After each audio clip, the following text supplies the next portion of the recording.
प्रिय संस्कृत मित्राणी, नमो नमः।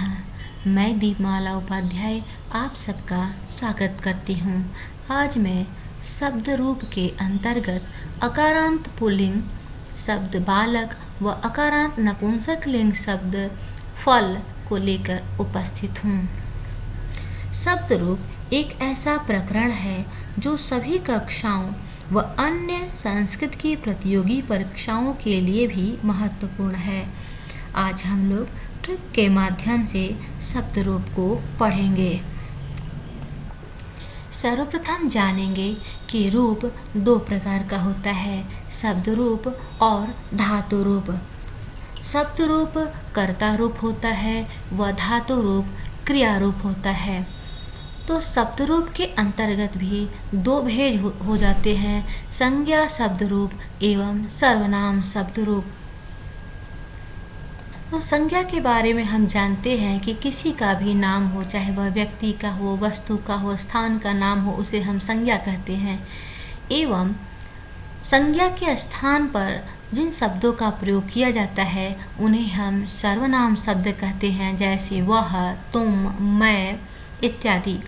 तो संज्ञा शब्द रूप के अंतर्गत हम नाम वाले शब्दों को अर्थात कर्ता के रूप को पढ़ते हैं, जैसे बालक, फल, राम, वानर, मृग, गज इत्यादि।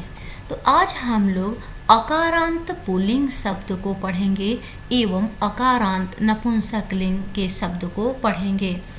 अकारांत का मतलब हुआ जिसके अंत में अ आए उसे हम अकार अंत कहते हैं, जिसके अंत में अ हो अकारांत शब्द कहलाता है और वह पुल्लिंग शब्द हो।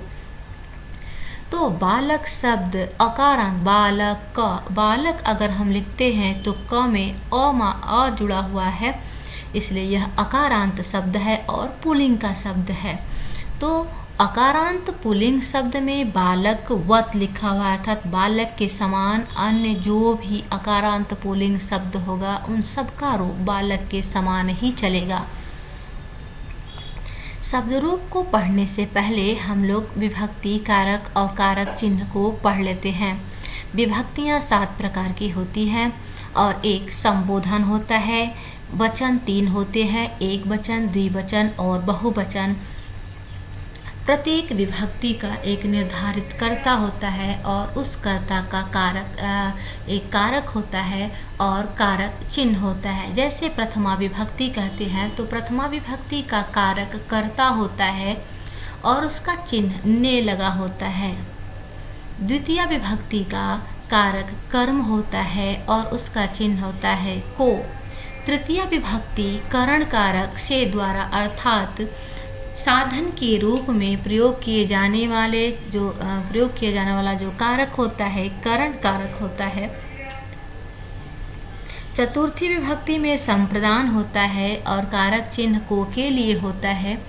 पंचमी में अपादान कारक होता है और कारक चिन्ह से अलगाव अर्थ में होता है। षष्ठी विभक्ति में संबंध कारक होता है और कारक चिन्ह का के की अर्थात संबंध को प्रदर्शित करता है। सप्तमी विभक्ति में अधिकरण कारक और चिन्ह में पर होता है, संबोधन में संबोधित किया जाता है। ध्यान रखिए, यह संबोधन केवल संज्ञा रूपों में होता है, सर्वनाम में इसका प्रयोग नहीं किया जाता। अब एक उदाहरण के माध्यम से हम कारक एवं कारक चिन्हों को पहचानते हैं। प्रथमा विभक्ति का है कर्ता अर्थात ने, यहाँ है राम ने अर्थात राम यहाँ पर कर्ता है। रावण को अर्थात रावण यहाँ पर कर्म है, तो रावण में द्वितीय विभक्ति का प्रयोग होगा।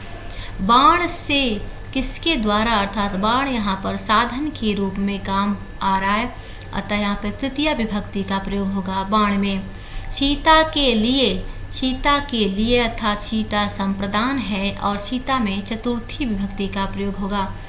आश्रम से अर्थात यहाँ पर अलगाव हो रहा है, अलग हो रहा है, तो आश्रम में पंचमी विभक्ति का प्रयोग होगा। उसके नगर में, उसके यहाँ पे सर्वनाम शब्द का षष्ठी विभक्ति है, यहाँ संबंध बोधित हो रहा है। और नगर में अधिकरण चिन्ह का प्रयोग है, अर्थात नगर में सप्तमी होगा और उसके में षष्ठी विभक्ति का प्रयोग होगा। और मारा यहाँ पर क्रिया रूप है। इस प्रकार से हम एक वाक्य के द्वारा इन सभी कारक चिन्हों को देख पाए। इसके बाद कारक के ऊपर एक और वीडियो बनाया जाएगा जो आपको प्लेलिस्ट में मिल जाएगा, वहाँ से आप देख सकते हैं। अब यहाँ पर शब्द रूप अकारांत पुल्लिंग का दिया गया है। अभी हम लोग इसके पहले कारक चिन्ह को पढ़ चुके हैं।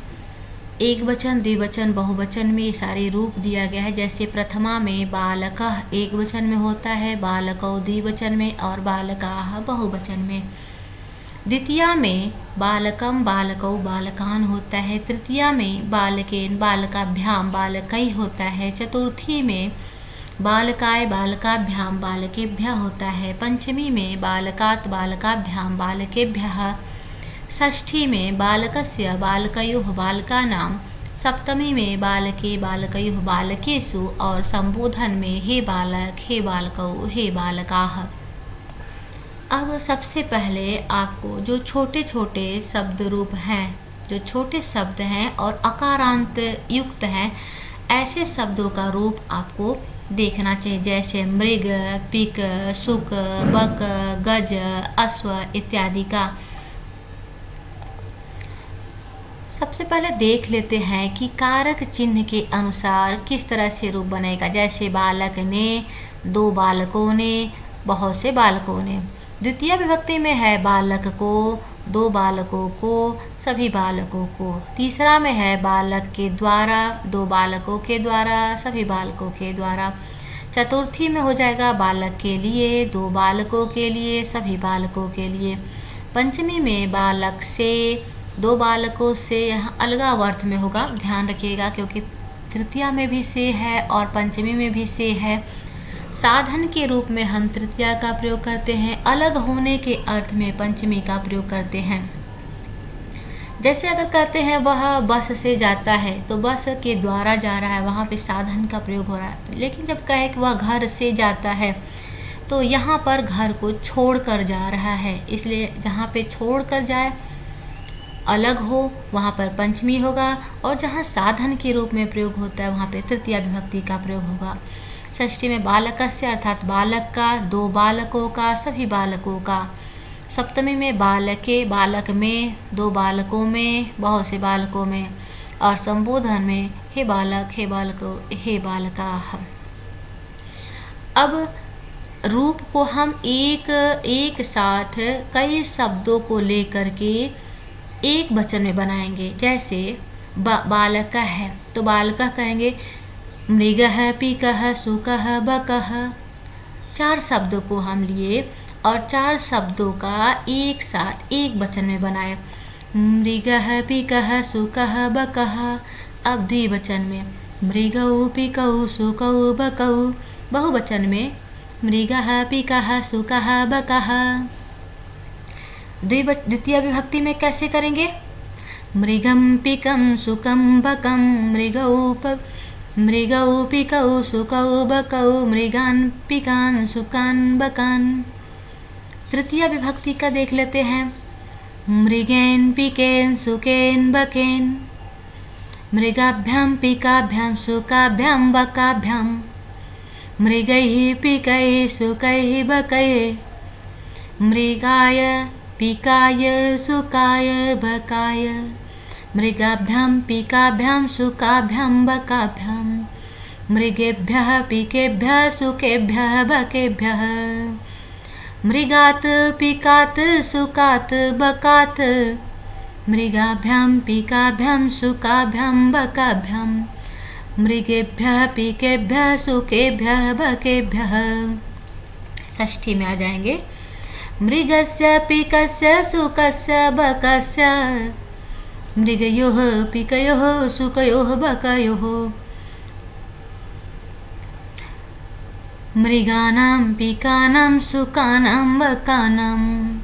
सप्तमी में मृगे, पिके, सुके, बके। मृगयोः, पिकयोः, सुकयोः, बकयोः। और वचन में मृगेषु, पिकेषु, सुकेषु, बकेषु। हे मृगः हे पिकः हे शुकः हे बकः हे मृगौ हे पिकौ हे शुकौ हे बकौ हे मृगा हे शुका हे बका हे पिकाः। छोटे बच्चे इस प्रकार से गा गा करके आनंद के साथ रूप को आसानी से याद कर सकते हैं। दूसरा ट्रिक है, पहले वे हम पहला को जानते हैं, बालकः बालकौ बालकाः होता है, बालकः बालकौ बालकाः होता है। तो ट्रिक है एक वचन के लिए मनयतस्य, म यहाँ से हम म लेंगे, यहाँ से हम म लेंगे, ये हो गया न, ये हो गया त, ये हो गया त, ये हो गया श, और इसका एक ही मात्रा मनयतस्य, ये आप याद कर लिए। मनयतस्य ये अंत में लगा होगा, और उसके पहले आपको जो मूल शब्द है, जैसे अश्व, अश्वम, अश्वे, बालकेन अश्वेन, अश्वाय, अश्वात, अश्वस्य, अश्वे लिख देंगे आप। दूसरा द्विवचन के ट्रिक है, पहला और दूसरे में औ लगा है, जैसे बालकौ बालकौ, पहले दूसरे में औ, अश्वौ मृगौ पिकौ शुकौ बकौ गजौ रामौ अश्वौ छात्रौ, दोनों में औ हो गया। उसके बाद तीसरा चौथा पांचवे में भ्याम लगा है, तीसरा चौथा पांचवे में भ्याम है, बालकाभ्याम बालकाभ्याम बालकाभ्याम, मृगाभ्याम पिकाभ्याम शुकाभ्याम बकाभ्याम गजाभ्याम रमाभ्याम अश्वभ्याम और छात्राभ्याम।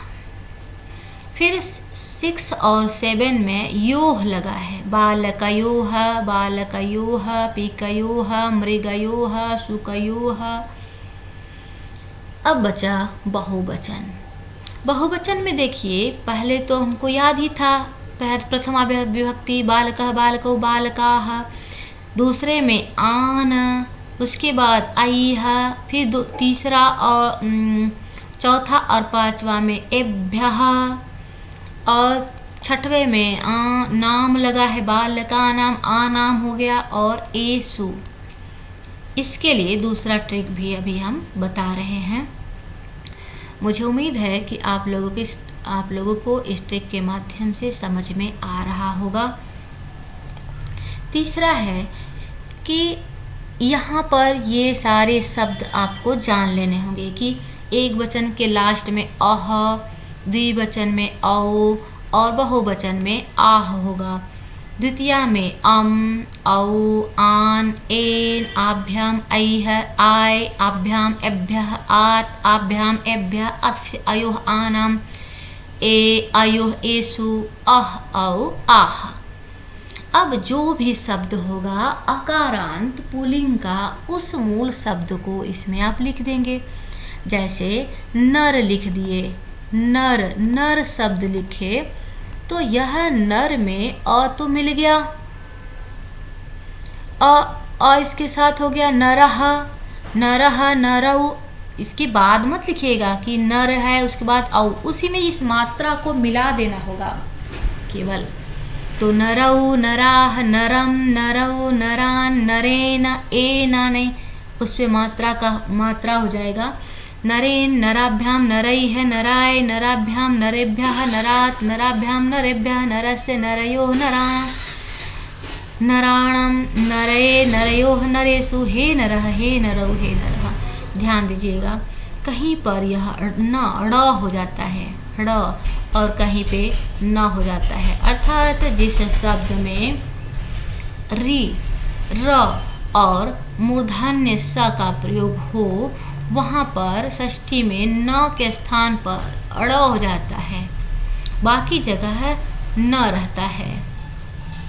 तो यह फॉर्मेट आप अच्छी तरह से याद कर लें। बाकी कोई भी शब्द को, जो पुल्लिंग शब्द हो, आप इसके अंतर्गत रख सकते हैं, और जो आगे स्वर है उस स्वर की जो मात्रा होती है उसके साथ, उस शब्द के साथ मिला देंगे।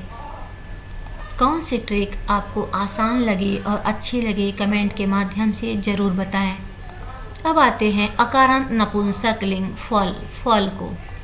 तो यहाँ पर आपको फलम, फले, फलानी, फलम, फले, फलानी, प्रथमा और द्वितीय विभक्ति समान होता है, फलम फले फलानी, फलम फले फलानी। और तृतीया से लेकर बाकी सारा सप्तमी तक बालक के समान होगा, अर्थात अकारांत पुल्लिंग के समान ही होता है। फलेन फलाभ्याम फलई, वहाँ पर बालकेन बालकाभ्याम बालकई है। तो यह पूरा रूप तृतीया से सप्तमी तक बालक के समान होता है। फिर संबोधन में हे फल, हे फले, हे फलानी थोड़ा सा, या क्योंकि ऊपर फलम है यहाँ पर फल हो जाएगा। बाकी ये द्विवचन और बहुवचन दोनों समान है। तो आपको अच्छी तरह से अपने दिमाग में बैठा लेना चाहिए कि किस किस जगह पर परिवर्तन हो रहा है और कहाँ कहाँ एक जैसा है। जैसे प्रथमा विभक्ति और द्वितीय विभक्ति में समान है, फलम फले फलानी, फलम फले फलानी, पुस्तकम पुस्तके पुस्तकानि, मित्रम मित्रे मित्राणि, गृहम गृहे गृहाणि।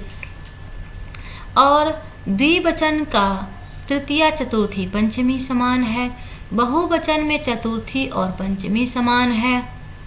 बाकी जो अलग है उसको आप देख लीजिए उस फॉर्मेट के अनुसार। इस प्रकार से आप बहुत ही आसानी पूर्वक शब्द रूप को तैयार कर सकते हैं। आज अभी इतना ही, फिर मिलती हूँ मैं अगले रूप के साथ। धन्यवाद।